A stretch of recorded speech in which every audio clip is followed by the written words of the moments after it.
Assalamualaikum warahmatullahi wabarakatuh. Perkenalkan, nama saya Sadari Sakalonica dari program studi teknologi rekayasa perangkat lunak.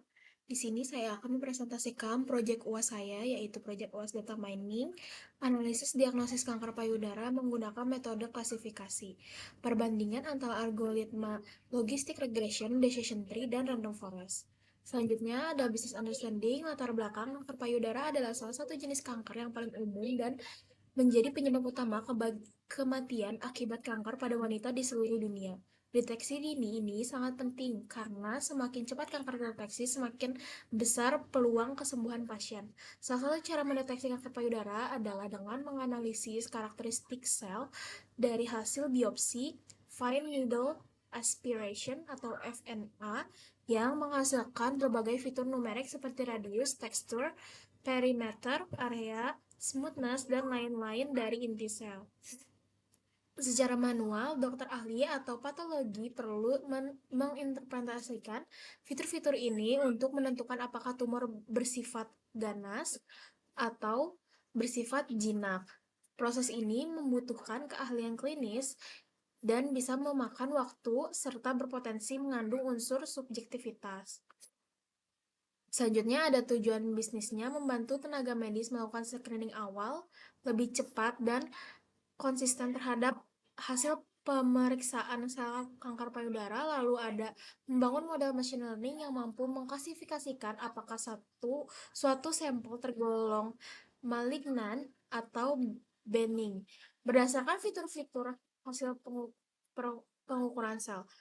Membandingkan performa tiga algoritma klasifikasi yaitu logistic regression, decision tree, dan random forest untuk menentukan model terbaik yang dapat diandalkan, lalu mengimplementasikan model terbaik ke dalam sebuah aplikasi berbasis Streamlit agar dapat digunakan secara praktis oleh pengguna non-teknis, misalnya tenaga medis, untuk melakukan prediksi secara real-time. Lalu manfaat yang diharapkan mempercepat proses diagnosis awal sebagai alat bantu bukan pengganti keputusan dokter, lalu mengurangi resiko human error dalam interpretasi data numerik hasil pemeriksaan sel, lalu memberikan gambaran fitur-fitur karakteristik sel yang paling berpengaruh terhadap diagnosis kanker payudara, yaitu selanjutnya target dan outputnya itu ada malignan, tumor ganas atau kanker, ada benign, tumor jinak atau bukan kanker. Metode analisisnya, pendekatan yang digunakannya mengikuti alur data science yang standar yang mirip CRISP-DM, business understanding, data preparation, modeling, evaluation, dan deployment atau Streamlit. Yang pertama, import library. Selanjutnya ada web dataset. Selanjutnya lagi di sini kita melakukan tahap data understanding atau eksplorasi data EDA. Tujuan tahap ini adalah untuk mengukur struktur data secara menyeluruh sebelum melakukan pemodelan, meliputi ukuran data, jumlah baris dan kolom, tipe data tiap kolom, dan informasi umum, lalu statistik deskriptif, pengecekan missing value, distribusi kelas atau diagnosis, dan yang terakhir visualisasi korelasi antar fitur. Ini hasilnya. Lalu ini distribusinya.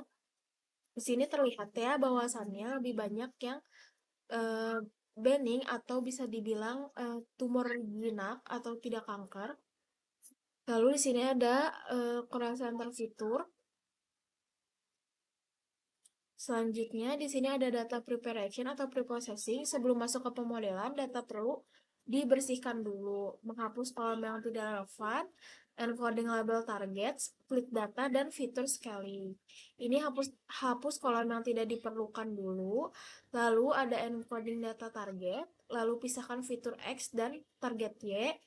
Selanjutnya di sini split data training test 80 banding 20, yaitu data latihnya ada 455 dan data ujinya ada 114. Selanjutnya fitur scaling dan tahap kelima modeling. Di sini saya menggunakan 3 model, logistic regression, decision tree, dan random forest. Lalu selanjutnya evaluasi dan perbandingan model. Bisa dilihat di sini bahwasannya logistic regression itu lebih besar. Selanjutnya confusion matrix untuk masing-masing model. Dan di sini ada classification report lengkap tiap modelnya. Selanjutnya ada kurva ROC ketiga model, semakin menunjukkan uh, sikunya ke kiri itu nilainya semakin baik.